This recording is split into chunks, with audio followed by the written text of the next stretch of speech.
Radio Room presents John, Ken, Evangel, Ben, I'd like you to meet Berkeley Monroe, my partner. Your partner? We've already met after a fashion, but let me do it properly. Commissioner John Carraway, but you can call me John. But never commish, you get me? That was one and done. Message received, John. Well, you already know who I am. Ken Clayton. Nice to meet you properly, Berkeley. I'd offer you a signed photo for your mom, but I can tell a fib a mile away. In my defense, keeping my identity a secret was the plan. Don't worry. Ken and me, we know all about keeping secrets. But you already knew that, Nurse Berkeley. It's nice to see you out of the hospital, Ben. I think I'm the only one who hasn't met you, masked or otherwise. Evangel Stewart Brown. Pleasure to meet you. I really hope you know what you're getting yourself into. Excuse me? Now, I imagine you are all wondering why I brought you here today. What? Sorry, I've been reading a lot of Agatha Christie. All of us here, in a drawing room. I'll let the Green Lama take it from here. Thank you, Ken. Over the past few weeks, we've seen this city ripped apart from the inside. Gang warfare, old enemies returning, a terrorist attack. All of it horrific, seemingly random events. This is the part where you say they're all connected. I believe a direct line can be drawn from the breakout of the Giovanni Weinstein War to the terrorist attack. The attack was a coordinated event, beginning with the assassination of Councilman Milligan and culminating with the bombings across the city. My boys and I were on the back foot for days, trying to keep the city from falling into madness. Arresting looters, helping the injured, heck, even trying to coordinate traffic. Hell, technically speaking, I should be trying to arrest you, Jethro, on account of being the Green Lama. I didn't get home to Helen and the kids for nearly 3 days, and I still haven't gotten around to finding those damn warplanes. You think this gang war was started by some third party. But if Carraway and his men were already overwhelmed, why escalate? Don't you see? Whoever is behind all this planned to keep the police busy for as long as possible. But they didn't plan on the Buddhist bastard. No offense. You're right. Whoever is behind this didn't plan for me. My return forced them to escalate. So thanks to you, the bad guys blew up a quarter of the city. What do you need us to do? Divide and conquer. John, I need you to use your position to sneak into City Hall. This is the cipher Berkeley found on Falstaff. The one Eddie Hangnail was transporting. Exactly. The paper it was written on came from City Hall. You can't be suggesting whoever is behind all this is in our government. Or they're working with the mastermind. Take Ken with you. Me? What can I do there? None of us should be going out alone, and right now we have no idea who we can trust beyond the people in this room. I'm sure Carraway can get you a uniform and an unused badge. Besides, you played a policeman in Penny for Your Thoughts. It was barely a speaking part. Speaking of trust, I want to talk with Councilman Snyder. He's still at the hospital, healing up from his bullet wound. He's in the private ward for all the hoity-toities. I can get you in without having to deal with any of the usual bureaucracy. Great. And what about me, Jethro? I'm short of leg, but I still want to help. I've got something you and I need to do together, Ben. Good luck to all of us. We'll need it. Om Mane Padme Hum. The Green Lama strikes for justice.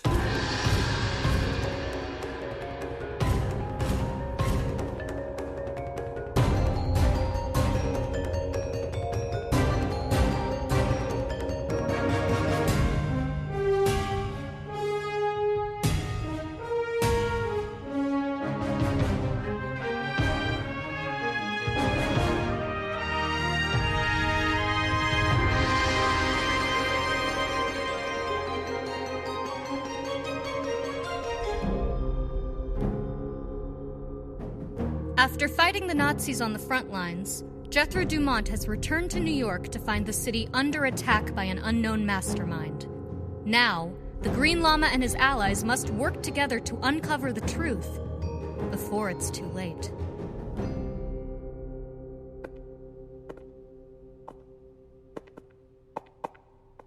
It's so weird coming back to City Hall. All the barricades, the scorch marks, the rubble. Looks like a war zone. You were on the outskirts of it. Imagine being in the middle of it. I can't even begin.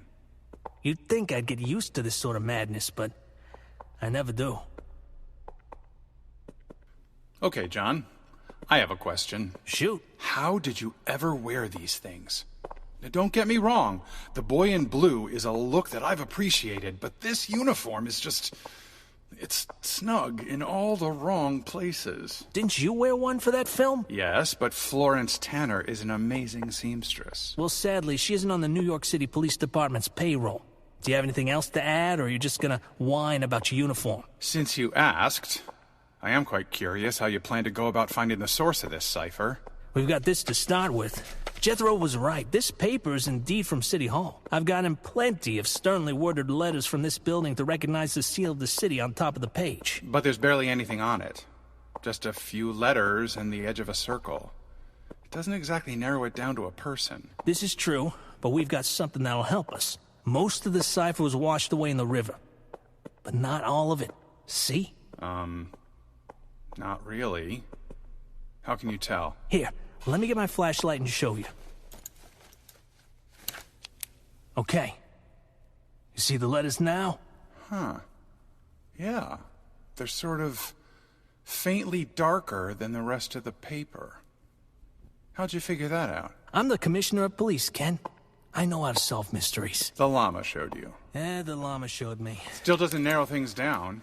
It's not even the full cipher. It gives us our mastermind's penmanship. Everyone's handwriting is unique. The way I write the letter A looks a heck of a lot different than the way you write it. With this, and copies the llama made for us, we can look over everyone's writing and see whose lines up. You're telling me we're going room to room and find documents with handwriting that matches this cipher?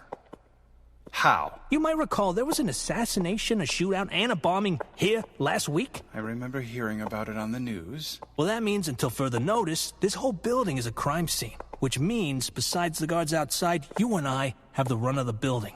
This is gonna take all day, isn't it? The Green Lama spoiled you, Ken. Police work isn't all shootouts and running down corridors. Most of the time, it's a slow and methodical investigation. Sounds a little boring. It is very boring. Come on. Let's get started in the mailroom. How did I end up with a boring job? I don't need to tell you, Miss Monroe, had it not been for that letter from Commissioner Caraway explaining that you had helped the wounded at City Hall, you would have been fired. I completely understand that, Nurse Hannah. I would promise that it won't happen again, but the way things have been going recently, one never knows when danger will strike. I just can't understand why the commissioner asked you to check in on Councilman Snyder, but he made it quite clear to the administrator of the hospital that we were to let you in. I'm just trying to help my fellow man. It's why I became a nurse. So, why does your friend need to be let into the private ward? Oh, Evangel is... I'm Commissioner Caraway's secretary, ma'am. In addition to checking on the state of Councilman Snyder, the commissioner asked me to hand him some important documents. You understand, of course. Very well, then. You two go ahead, but don't stray. This is a private ward for a reason. What did Snyder say? Pardon? The whole reason we're here? Yes. To be honest, I'm not exactly sure what he said. It made your brain crackle? What? You know, the feeling in the back of your head whenever you feel like you've heard or saw something that could break a case wide open, but you don't know what it is yet? Brain crackles. Sure. What is your problem? Miss Monroe, I have no problem with you. I think you're a brave, strong young woman. Aw, shucks. Who is simply diving headfirst into a dangerous life without any consideration for the consequences on you or the people you love. I know what I'm doing. You think you do. Gary and I, this life chose us. We knew what we were doing when we joined up with the llama. We knew how dangerous it would be. We knew that our lives would be on the line. And then Gary was murdered. Horribly. Brutally. The last I saw him, he was a twisted shell of his former self, trapped somewhere between. I keep fighting because that is what he would have done. But I do not want what I suffered to be experienced by anyone else ever again. That was you. Excuse me? The first Green Lama story Richard Foster published was The Case of the Crimson Hand, Double Detective, April 1940. The Crimson Hand kidnapped a post-debutante. The Green Lama and his assistant rescued her. Not long after, the girl married the assistant. He put that in the pulps? Not your names, but those stories inspired me. I can't understand the loss you suffered, but I can tell you that I don't take this choice lightly. In the past few weeks, I've survived shootouts, explosions. I've seen firsthand how dangerous this life can be. That might not be enough for you to fully believe I'm ready for all this. Not yet. So let me prove it to you. Fine. Fine? Fine? You're just going to say fine and leave it at that? The city's on the brink, so it's not like we have a lot of time to gather wool. What room is Snyder in? 124. All right, should be a few doors down. Just get me in there and follow my lead. If you say so.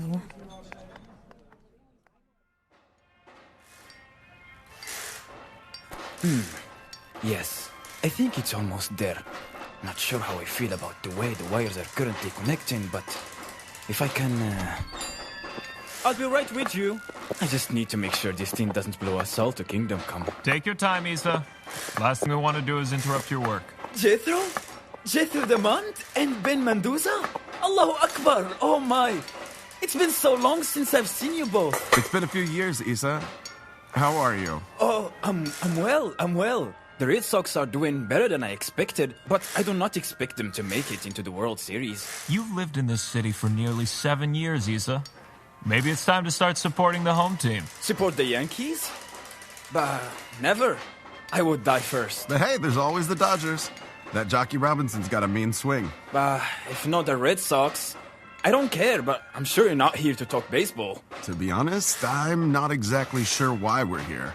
Old Jolly Green Buddhist here has been mum on the whole thing. Well, I will confess I called ahead. That he did. But I believe that what you called for is not what my dear friend Ben requires. That is true. No. Ben needs something a bit more specialized. Yes. I can see that. I have just the thing. Jethro, can you tell me what the heck is going on? I brought you here so Issa could build you a prosthetic leg. If we're gonna win this, Ben, we're gonna need you at full strength. Oh, Jethro, that means... Don't thank me yet. For all you know, I may wind up getting you killed.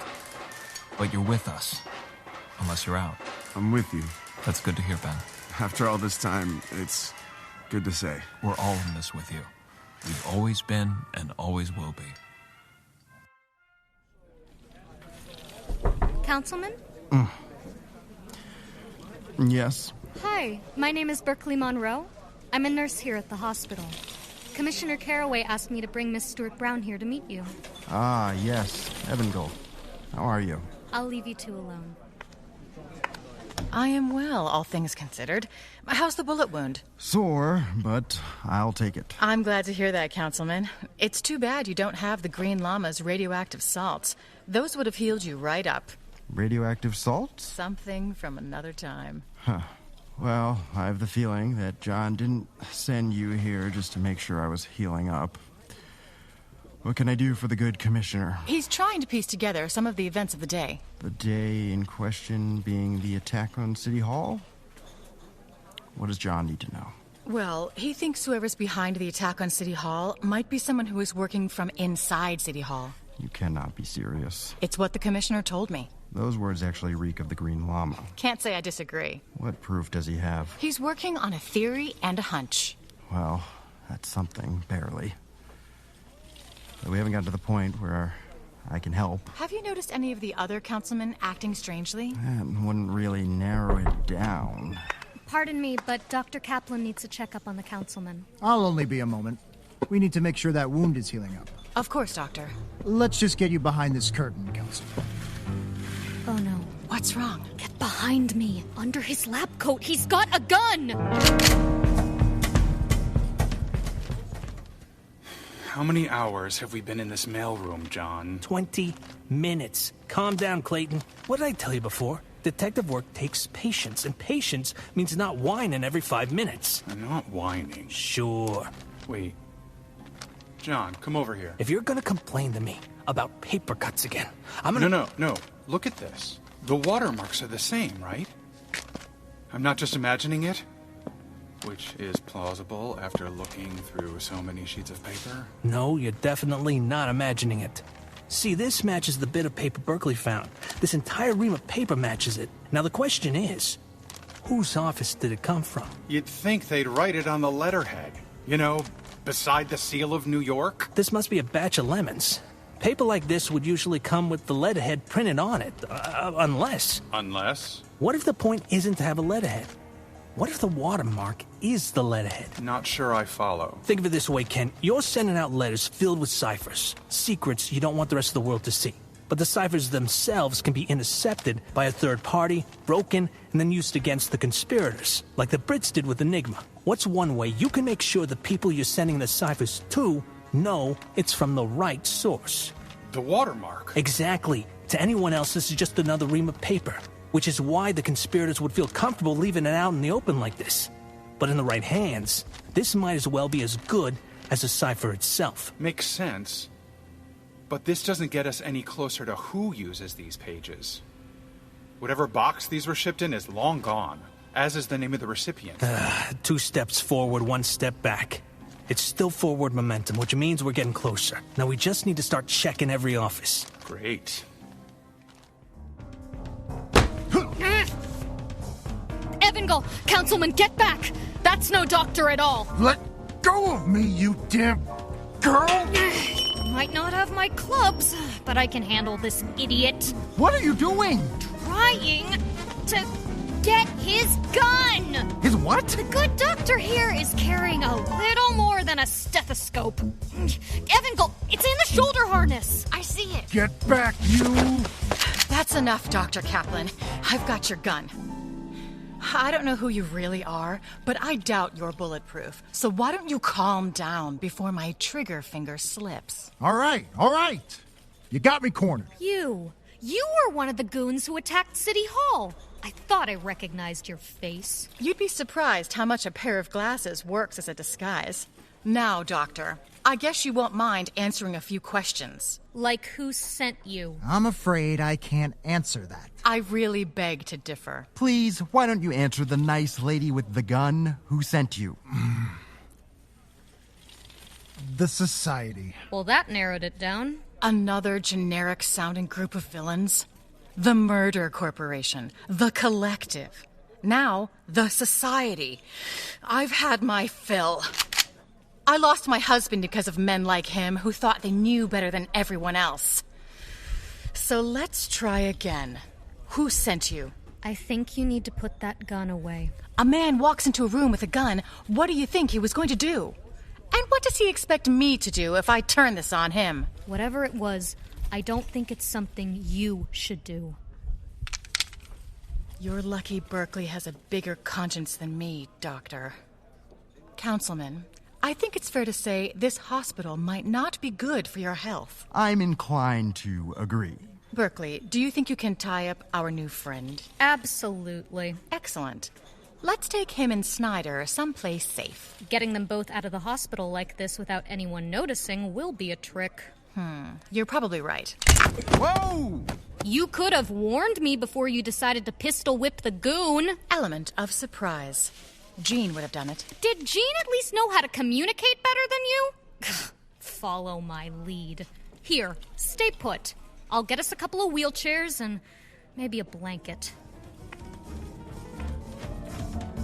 Okay, I'll admit it. I have no idea what's going on right now. Join the club.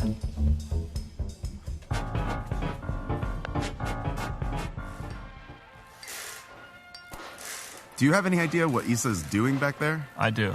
But you're not going to tell me. Why ruin the surprise? I don't usually like surprises. You're just saying that because what happened in Berlin. Nazi vampires. I already knew they were bloodsuckers, but that was one step too far. There we are, all finished. What the heck is that, Issa? This is your new leg, my dear Mr. Mendoza. Something I've been working on for... I cannot say how long. A unique design, I would say. I don't mean to be critical, Issa, but that doesn't look like a leg. More like a curved butter knife. Yes. A keen eye and a good use of language. This design will give you the range of motion a more traditional prosthetic wouldn't. Guess it's better than a peg leg. All right, I'll try it on. I'll give you some privacy. Issa, there's that other thing we need to discuss. Ah, yes. I was able to build what you requested, though I confess I believe it will be, a little small for you. It's not for me. Oh, Is this... I do not want to assume, but I will confess my hope. Has Miss Farrell returned? No. Though that is a hope I still cling to myself. And I suppose it is one I shall continue to hold as well, but... Then, who is this item for? An ally. Ah, I see. And you believe they are ready for this? Ready? I don't know. But I fear none of us are ready for what we are about to face. Issa. Mr. Mendoza! Good to see you walking again, Ben. I am. Whoa. This'll take a little getting used to, but this is as close as I've ever felt to being whole in a very long time. This will be a long road, Ben. But one you will never have to walk alone.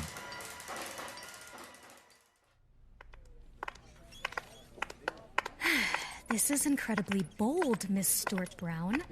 And I say this as someone who dresses up in a costume and hits bad guys. Well, I haven't heard any better ideas. You didn't exactly give us a whole lot of options. Says the girl who jumped a man with a gun. He had a gun. What was I supposed to do? Just wait and see what he would do with it? You could have waited a few more moments. For what? And where do you get off telling me how I messed up when you're the one who pistol whipped him? Could you two perhaps not bicker while we're trying to sneak out of the hospital? We're not bickering. Like an old married couple. Oh, Nurse Monroe. Damn it. Just keep going. I'll try and catch up. What are you going to do? Buy you some time to get the councilman out of here. What about our unconscious friend? He's my problem. Just get the councilman out of here. Yes, Nurse Hannah? Headstrong and impetuous. Do you mind telling me where we're going? After all, there are men roaming around who want to kill me. You'll get used to it. That doesn't tell me where you're taking me. The safest place I know. The Green Lama's lair.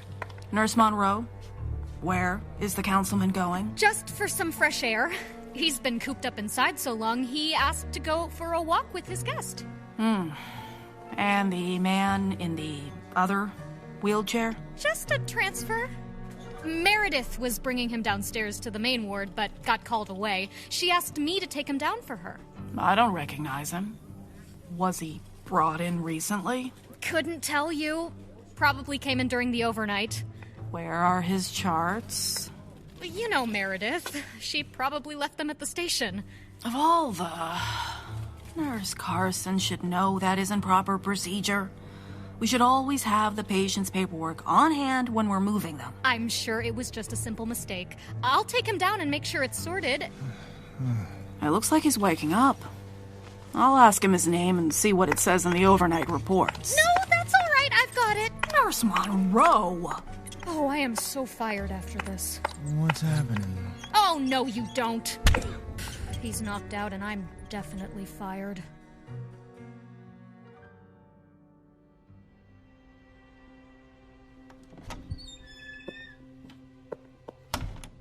How many more of these offices do we have to search, John? My paper cuts have paper cuts. And the fingers without paper cuts are dry and brittle. What did I say about complaining about the paper cuts? I swear I didn't think City Hall was this big. And I spend a hell of a lot of time here. I'm getting the sense you didn't think it would take this long. You'd think wrong. The only thing that City Hall has more of than paper is red tape. Oh, I'm so tired. I didn't even bother to check whose office we're in. Doubt it matters. We can check on the way out. Well, I guess we should keep going then. I wonder what Ben and Jethro have been up to today. Something with masks and gunplay. One can hope. And I wonder what Evangel wanted to hear from Snyder. Beats me. I barely remember what anyone said the day of the attack, besides run and hide. I voted for him. Snyder, I mean. He seems like a good egg, despite, being a politician. Yeah, he's all right. He can be a pain in my ass, a little naive, but his heart's in the right place. He proved his mettle last week. Things got tough, and he got tougher. Even when he got shot, he handled it like a champ. I mean, besides all the screaming. Which I guess makes him officially part of the Lama Legion. Because honestly, who amongst us hasn't been shot at least once? Did we ever decide on calling ourselves the Lama Legion? Can't remember. I've always appreciated the alliteration. It always sounded hokey to me. Like something out of a pulp magazine. To be fair, technically speaking, we are something out of a pulp. Jethro gave his stories to Richard Foster, and Foster did what he did with them. Do you know what he named me in his stories? You know, Ken, I never bothered to read them. Didn't need to relive all our traumatic adventures, but with the pulp flair, real life has just enough flair for... Ken, get over here, quick. What is it? Just bring your flashlight, damn it. Did you find the paper? Did you finally find it? I don't know, maybe. Just shine your light behind this sheet here. Okay. I just need to grab the original. This is it. They match. The watermark and the penmanship. See, the A lines up. Quick, check the door. Whose office are we in? John, you're not gonna like this. Don't tell me this is Milligan's office. No. It's Snyder's. The Green Lama, Episode 6, The Hidden Enemy. Written by Adam Lance Garcia. The Green Lama created by Kendall Foster Crossan. Produced by Adam Lance Garcia. Directed by Steele Philippek. Sound design by Josh Wilson. Music by Brian Matolius. Featuring the vocal talents of Gianmarco Ceresi, Sarah Smithton, Dana Aber, Justin Torres, Brett Druck, Mark Bradley Miller, Ben Mendoza, Mustafa Buanani, and Riley Barrett. The Green Lama is used by permission of Kendra Crossan Burrows, all rights reserved. On the next episode... I think it's safe to say we're gonna have to figure out your involvement in all of this, Councilman. This is starting to feel more and more like our march through France. Hopefully with less gunfire. Hopefully, but I'm doubtful. Me too. What the hell was that? Your guess is as good as mine, circus boy. Stay behind me! Left alone in the inner sanctum of the Green Lama. Well, this worked out far better than I ever could have hoped.